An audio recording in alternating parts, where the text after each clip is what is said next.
Hey guys, this is Echo Soundworks with another tutorial for ADSRsounds.com, and in today's video we're going to be checking out some tips and a tip and trick rather on how you can really gritty up your basses and make them more digital sounding inside of Serum. So first, if you're not subscribed to this YouTube channel, please sign up at youtube.com/ADSRtuts, that's TUTS. So a while back I did a tutorial in Massive actually, and I showed some an idea on how you can make your basses more digital sounding using the modulation oscillator and the filter frequency modulation. I got some questions coming through on that video asking, is this possible in Serum? Well, it is and it isn't. You can do a very similar type of effect, but you do it in a different way inside of Serum, so that's what we're looking at. So right now I have a pretty generic and basic, just two oscillator, kind of a saw bass pulled up. Let's listen to this real quick.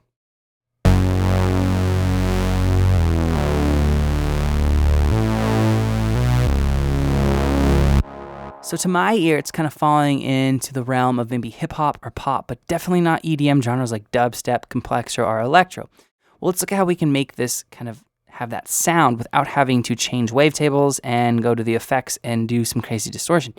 So your warp knob here, your warp mode, this is where you'll find things like bend plus, bend minus, and if you're a massive user or a wavetable synthesis user, you should be familiar with this idea. What it's going to do is, it's depending on what mode you select, this knob will pinch, pull, push, move the wavetable in the direction which is dependent on what mode you choose. So if I select bend plus, for instance, and turn it up, see how it's kind of pinching the outside edges of the wavetable in.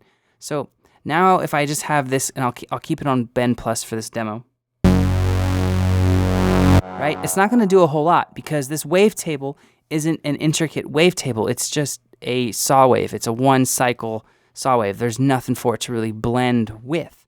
But when you use what I'm going to show you next, it's helpful to load up bend plus, bend minus, or even sync. You can get some cool results, but play around with it. But so right now, go to your second oscillator and choose FM from A. And now check this out.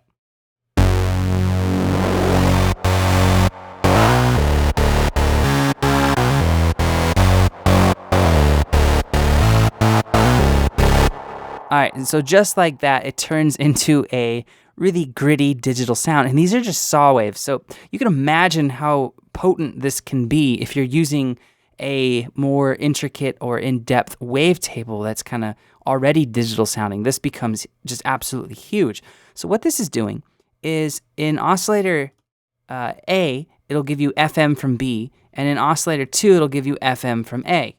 You can only have one on at a time. See, if I go to oscillator A and try turning it on, it'll remove it from oscillator B. But what it's doing is it's applying some FM synthesis or some FM magic to the other oscillator. So it helps, in my opinion, if I just have FM from B on right now and I don't have a warp mode selected, I think it helps to have one of the warp modes selected as opposed to just keeping it off. So here it is without the warp mode. And here it is with we'll do bend minus.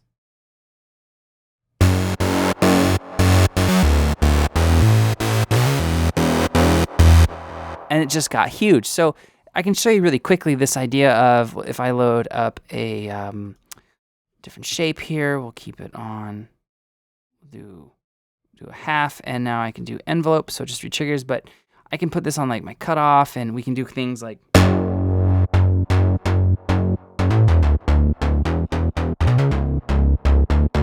right? So now it's that EDM gritty bass. If I turn this FM from B off and the blend off,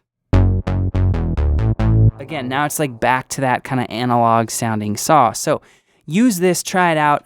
If you mess around with it on wavetables that are more digital sounding, like these type of things where you have a lot of information, it becomes a really powerful tool. So I'll show you that. We'll do FM from A. I'll select bend plus here.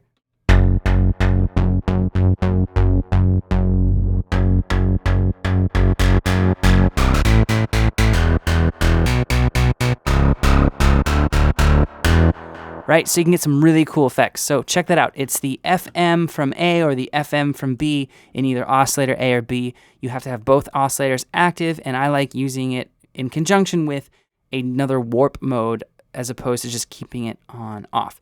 So if you have any questions or comments, let me know below and I'll get back to you as soon as I can.